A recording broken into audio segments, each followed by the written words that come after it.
Mesdames et messieurs, bonsoir à toutes et à tous. Vous êtes encore une fois les bienvenus ici sur la tribune d'éveil des consciences. Alors, c'est la une de l'actualité internationale. Volodymyr Zelensky est complètement déçu par ce que les Européens viennent de faire et ce que les Européens viennent de lui dire. Vous n'êtes pas sans le savoir, Volodymyr Zelensky s'est rendu récemment aux États-Unis d'Amérique. Il y a eu des altercations entre lui et Donald Trump. Et il s'est donc rabattu sur l'Europe. L'Europe a voulu donc profiter de la situation pour mettre la main sur Volodymyr Zelensky, ce qui aiderait l'Europe tout naturellement à obtenir des terres rares du côté de l'Ukraine, puisque dans le cadre des négociations de Donald Trump, l'Europe n'a pas été prévue, l'Europe a été écartée. C'était donc la bonne occasion pour l'Europe de prendre sa revanche sur Donald Trump. Mais très malheureusement, comme on aime à le dire dans un langage de chez nous, le chien ne change jamais sa manière de s'asseoir. Alors, les Européens vont se diviser. Ils ont entamé un fameux sommet depuis le 2 mars 2025, donc hier. Un sommet d'urgence dont nous avons eu à en parler hier. Ce sommet d'urgence, ce sommet d'urgence avait pour objectif de redéfinir un plan qui viserait à aider l'Ukraine à sortir de l'impasse. Mais eux, ils sont pour la prolongation du conflit. Ils sont pour la prolongation du conflit, mais ils font semblant. Les Européens font semblant. Alors, qu'est-ce qu'ils ont proposé à Zelensky? La même chose que Zelensky a refusé du côté des États-Unis d'Amérique, c'est ce qu'ils sont venus imposer à Volodymyr Zelensky. Et en imposant cela à Volodymyr Zelensky, ils ont ajouté des propos qui ont encore découragé le plus Volodymyr Zelensky. Et Zelensky a été obligé de lâcher le mot, de leur dire vraiment voilà son ressenti par rapport à ce qu'ils veulent. Et malgré les dires de Zelensky, ils n'ont pas tenu compte. Et après, comme d'habitude, Emmanuel Macron a voulu faire la malice. Cela a fait mal au Royaume-Uni. Il faut rappeler que c'est le Royaume-Uni qui abrite ce fameux sommet de la paix, ce fameux sommet d'urgence. Alors, allons-y dans les profondeurs. Qu'est-ce qu'ils ont proposé à Zelensky? Et quelle a été la réponse de Zelensky? Chères dames, chers messieurs, je vous demande de partager cette vidéoconférence. Partagez-la au maximum. Oui, et laissez surtout beaucoup de commentaires. Je rappelle que la vidéoconférence, au fur et à mesure que vous la partagez, elle part avec vos différents commentaires. C'est aussi un avantage pour vous, une occasion pour vous permettre, voilà, d'avoir aussi des abonnés. C'est de cela qu'il s'agit. Et surtout, ça donne plus de visibilité à la vidéo. Et ça motive, ça me donne le courage. Allons-y dans les profondeurs, mesdames, mesdemoiselles et messieurs. Quand ils ont reçu Zelensky, ils ont dit à Zelensky, obligatoirement, il faut un plan de paix. Zelensky dit, je suis d'accord. Ils ont dit à Zelensky, il faut un cessez-le-feu temporaire, un cessez-le-feu d'un mois, d'une durée d'un mois. Et c'est cette affaire de cessez-le-feu que Zelensky a refusé à Donald Trump. Zelensky a dit à Donald Trump, il s'est évertué à expliquer à Donald Trump qu'il connaît très bien Vladimir Poutine, c'est quelqu'un qui ne respecte pas sa parole. Il a déjà signé des accords de cessez-le-feu avec Vladimir Poutine et que ce dernier n'a jamais respecté. Il a été toujours le premier à attaquer. Il dit que lui, il veut désormais un accord de paix définitif. C'était trop demandé à Donald Trump. Donald Trump lui a dit, mais écoute, vous n'avez pas à avoir un cessez-le-feu, c'est facile, c'est rapide. Si on a le cessez-le-feu sous la main, on peut négocier l'accord. Mais on ne peut pas sauter sur le cessez-le-feu pour aller vers l'accord. Donald Trump lui dit, il dit, Poutine, je le connais, c'est un homme de parole, moi je le connais quand même. C'est quand Zelensky a insisté, il a dit, mais vous n'avez pas de carte en main. C'est nous qui avons les cartes en main. Acceptez le cessez-le-feu. Comme il a vu que Zelensky insistait, il dit, tu ne veux pas la paix. C'est pourquoi il lui a renvoyé. Malheur pour Zelensky, ceux-là qui l'accueillent à bras ouverts, ceux-là qui l'ont soutenu, pour dire que son attitude au niveau des États-Unis d'Amérique, c'était la meilleure attitude. Donc, je veux parler de la France, le Royaume-Uni et autres, puisque quand il a quitté, il est venu directement au Royaume-Uni. Et pour se venger, pour riposter contre Donald Trump, c'est pourquoi ce sommet, ce fameux sommet, a été organisé.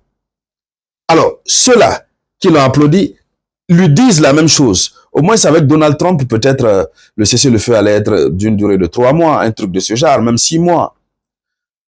Puisque la Russie est dans la logique d'écouter Donald Trump, l'Amérique, la nouvelle administration américaine. Donc, on lui a proposé ça. 1 mois, durée de 1 mois. C'est ce qu'ils ont proposé. Et puis d'organiser vite les élections.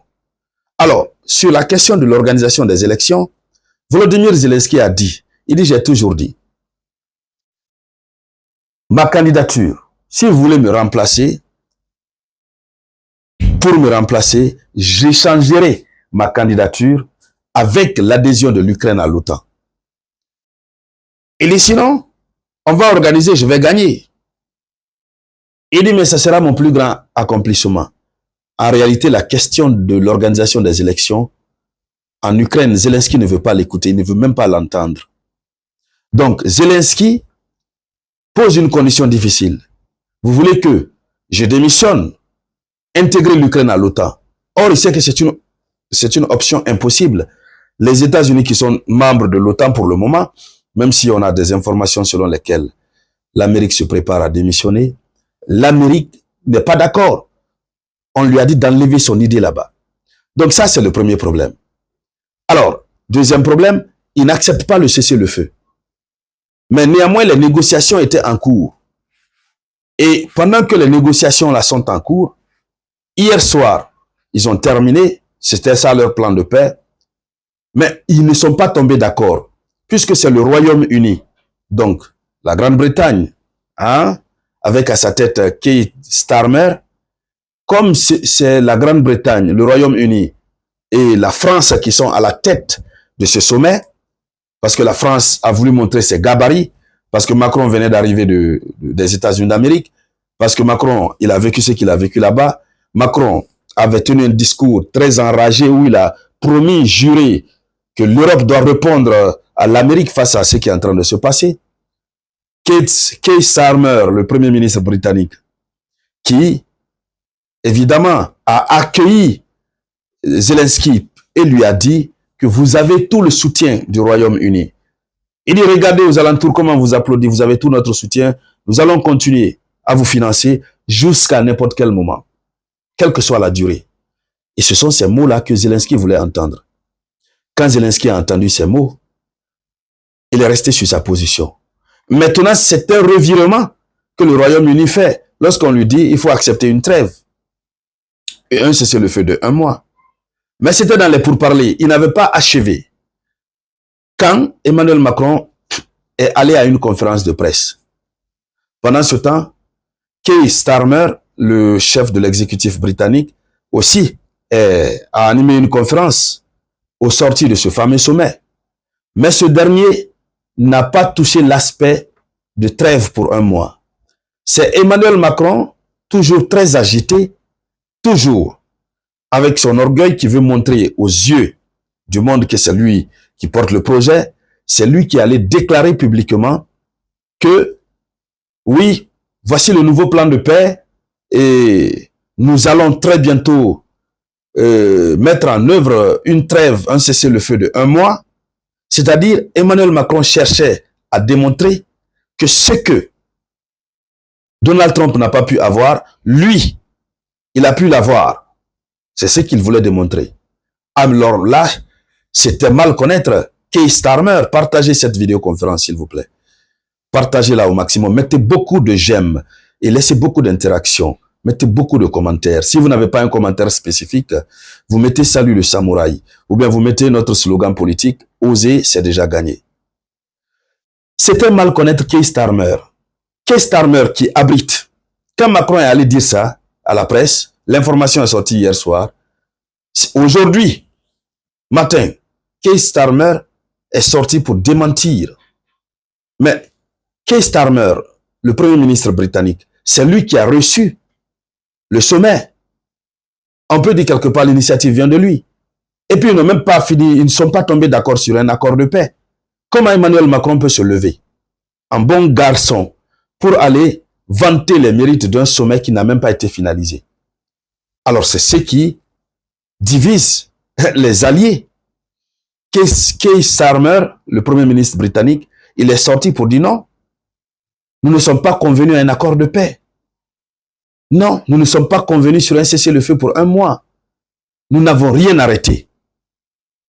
Ce qui veut dire, ce que Macron est en train de dire, ça n'engage que Emmanuel Macron. Ce qu'il dit, ce n'est pas vrai. Parce que les 1 mois de trêve là, Zelensky n'acceptera pas. Il n'a même pas encore accepté, donc ils n'ont rien arrêté. Pourquoi Emmanuel Macron va dire des choses comme ça? Alors, voici là où se situe la situation concernant Volodymyr Zelensky et l'Ukraine. Zelensky est donc dessus. Et donc, dans nos prochaines vidéoconférences, mesdames, mesdemoiselles et messieurs, nous allons revenir ou nous allons continuer sur cette actualité très chaude et brûlante du moment. Mais je reviens encore une fois, si vous avez pu le constater, nous sommes en train de démultiplier les efforts ces temps-ci. Alors vous aussi, il faut démultiplier les efforts par les partages, les j'aime. C'est très bien, c'est ce qui donne la visibilité. Il y a certains qui étaient abonnés. Mais depuis un certain temps, l'algorithme les a désabonnés. J'ai reçu des messages comme ça. Quand vous êtes là, vous faites un temps, vous ne voyez pas mes vidéos, c'est qu'on vous a désabonné. L'algorithme elle-même vous a désabonné. Parce que quand vous êtes là, vous ne réagissez pas. Pour vous, c'est de venir juste suivre l'information. L'information réelle, bien décortiquée.